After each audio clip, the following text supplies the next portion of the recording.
Pour cet édito live, je me suis intéressé au Made in France parce qu'il y a une grande exposition qui s'est tenue le week-end dernier à Paris.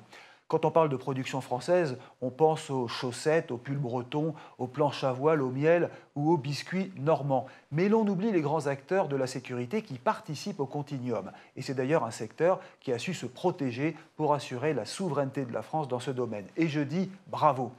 C'est exactement comme les systèmes de défense où la France garde précieusement ses acquis et son savoir-faire. Alors bien sûr, quand on parle des fleurons français de la sécurité, on pense à Atos, malgré ses soucis actuels. On pense aussi à Orange Cyberdéfense.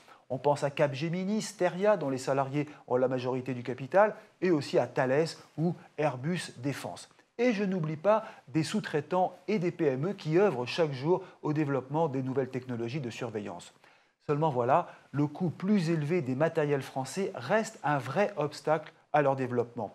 Et ce qui est vrai pour les produits français de grande consommation se vérifie aussi pour les fleurons de la sécurité. On l'a vu lorsque les services de sécurité français ont acheté pour les policiers des caméras piétons à des fournisseurs étrangers comme Motorola. Au salon Made in France, on apprenait le week-end dernier que 60% des Français renonçaient à leurs achats tricolores parce qu'ils sont trop chers, alors que tout le monde souhaiterait plus de Made in France. C'est tout le problème de notre pays. Les charges, le coût du travail, les impôts de production sont toujours trop élevés.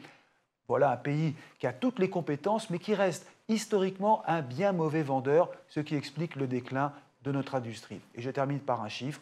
En Allemagne, l'industrie, c'est 25% du PIB, c'est-à-dire de la richesse produite, alors qu'en France, c'est entre 11 et 12%. Alors une question demeure, qui parviendra à inverser cette tendance ?